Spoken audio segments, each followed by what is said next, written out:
what it was. Y'all already know who it is. And y'all tuned in with Priceless Knowledge of Self. And this right here, this ain't nothing but some cosmic insight. And what this also is another dive into the divine mathematics. And I know y'all are used to the whole introductory soliloquy and us vibing to the beat and all that. And I love that shit too. But this is the numbers game. So we just gonna stick to the facts. And what I mean by the numbers game this time is this right here. This a little something about those people that have the number 6 as their life path in numerology. And see, before I even go there, what I'm going to do first is give y'all a brief explanation of what numerology is. Then after that, we'll talk a little bit about what the life path is all about. Then I'm actually going to teach you how to calculate your life path myself. And then it's going to be a culmination, a crescendo, and eventually a climax. And don't let the smooth taste fool you. Nah, don't ever do that. Because you're actually tuned in with the cold discloser in the game. So, without further ado, let's get this thing cracking.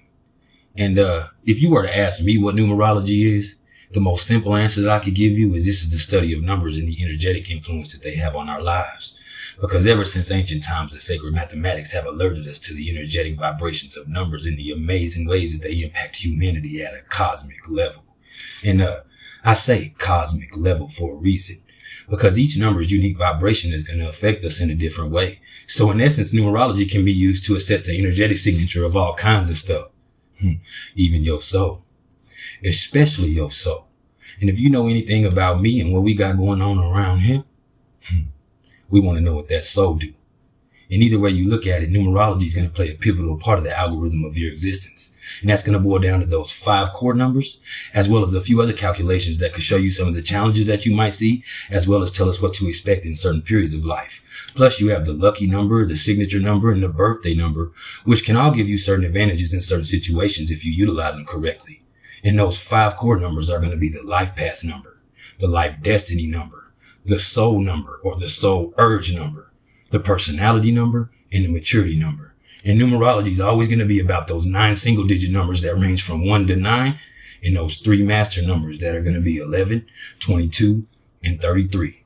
And each one of those is called a master number because not only do they carry their own energetic signature, but they also carry the energetic signature of the number that they reduce down to. So 11 is also a 2, 22 is also a 4, and 33 is also a 6. And we'll talk about each one of those individually when we get to them. And the most important number in your numerological profile is always going to be your life path number. Because not only is this an indicator of our strengths and weaknesses, how we act and react, what's important to us and how we process life, but it also tells the tale of our journey to become the person that we're really supposed to be in this life. And each individual life path is going to have some uniquely positive and negative traits that come along with it. So it's ultimately up to us how we decide to manifest it. And I promise you, life is going to give you plenty of chances to get the most out of that life path. So it's up to you whether you decide to live the higher or lower vibration of that number. And to be honest with you, most of us are going to end up living both the higher and lower vibration of that number at some point in time. It's just of the utmost importance that we end up at the higher end of that vibrational spectrum before it's all said and done. Because if we don't, we can end up incurring a karmic debt. And that just makes shit all the more hard for us next time around. And by next time, I do mean in our next life. So as we get into numerology, we will be getting into reincarnation, but not in this particular context with the life path number, because this one right here speaks to the path that we're on in this current life. And that may or may not be influenced by a karmic debt from a previous life, but we're not talking about karmic debts. And not everybody has a karmic debt. I do, but not everybody does. And everybody has a karmic lesson number, but not karmic debts numbers. And we'll talk about that when we get to it, all right? But what I'm going to do now is teach you how to calculate your life path number, all right? And we're going to use the date July 31st, 2002 for our purposes because that's going to give us the number that we need. And as I've told y'all before, you're going to have some people that try to get their life path number by adding a cross. And while I'm not going to tell you that's wrong, what I am going to tell you is that could end up giving you a master number when you don't really have a master number. So it's best just to do it this way right off the bat. All right. And so we're going to start with the month. And that's a 7 right here. So there's no need to simplify that or add it to anything else. We just drop it on down. Now with the date, the 31st, we simplify that by adding the 3 to the 1 and we get a 4 right here. All right. Then with the year, 2002, 2 plus 2 makes 4. That's simple arithmetic. So 7 plus 4 is 11 plus 4 is 15. You simplify the 15 by adding the 1 to the 5 and you get a 6. So everybody born on July 31st, 2002 has a 6 as their life path. All right. And that's the correct way to calculate your life path. I'm going to leave that up for about 2 more seconds before we get down to the nitty gritty. All right. All right. Now let's talk about these 6s. All right.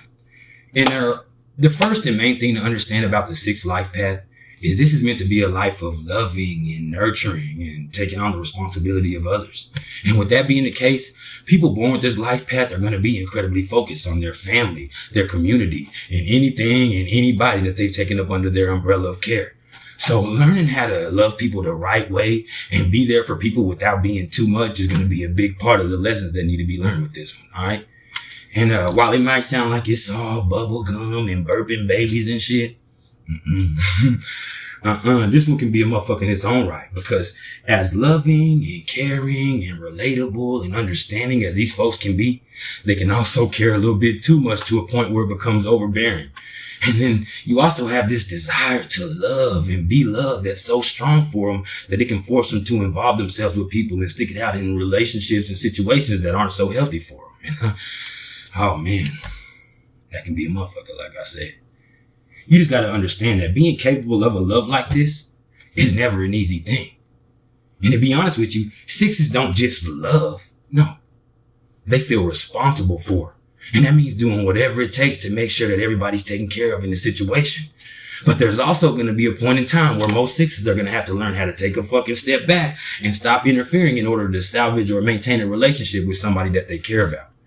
And not only that, I also know people with this 6 life path are naturally good people, and they want to be recognized for that. They need to feel appreciated, and that can cause some problems too. Because a lot like the people with the 9 life path, these people right here are so generous and nurturing and altruistic that they can easily develop a martyr complex if they're not careful. And then when they get caught up in that mindset, they can easily end up feeling real motherfucking resentful and aggravated. But let me tell you this. Instead of feeling all negative and allowing that to consume you, what they really need to do is just use that as a sign to take a step back and give themselves a break from all that emotional strain. And I know that's easier said than done, but it's necessary, man. And the thing is, 6s are so naturally empathic that if they sense somebody in need, it's the most natural thing in the world for them to be there for them and do whatever they can to make it better, man. But as honorable as that is, it's not always healthy. Do I need to repeat it? As honorable as that is, it's not always healthy. And them 6s gotta learn that, man. Plus, that need to mother everybody can definitely turn into a smothering type deal where that 6 person exhibits some borderline control freak type behavior if they're not careful. And then the thing is, they want to be helpful, but a lot of the times the help that they try to come up with is a lot more based on what they think is best for everybody than what's really needed in the situation. That's why I said a big part of this 6 life path is learning how to be there for people the right way without being too much, and learning how to care for people without trying to be controlling, man.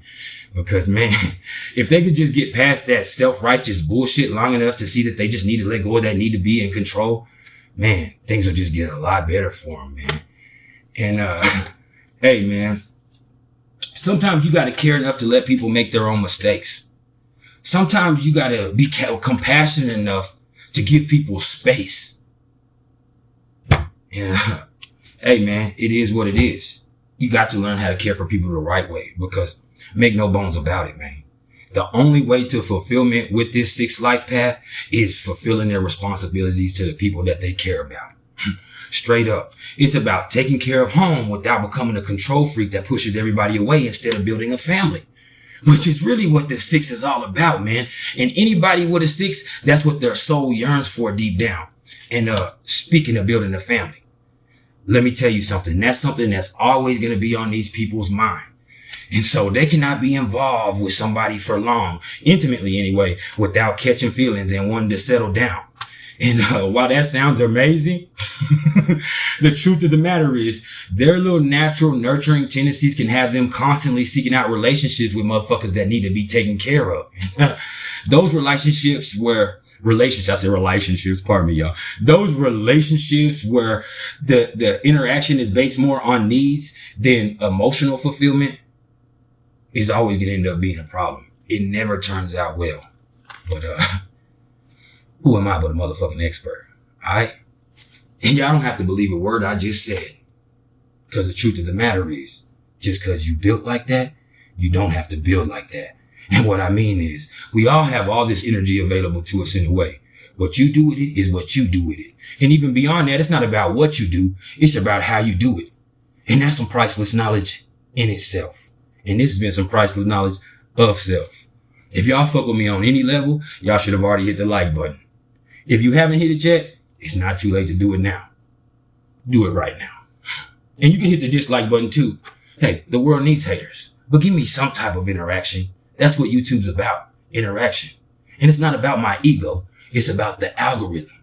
It just helps me expand the platform. If you ain't trying to hear what I have to say, at least help me get out to somebody that is. All right? And if you're interested in any numerological or astrological readings whatsoever, do not hit me up in my comments. What you need to do is get at me in my email, which is mr.turner1300@gmail.com. And the same things if y'all want some merch. But understand that I'll sell you all the merch you want, and you'll probably look amazing in it. But this type of swag I got, it's got to be in you and not on you. So let me put it in you.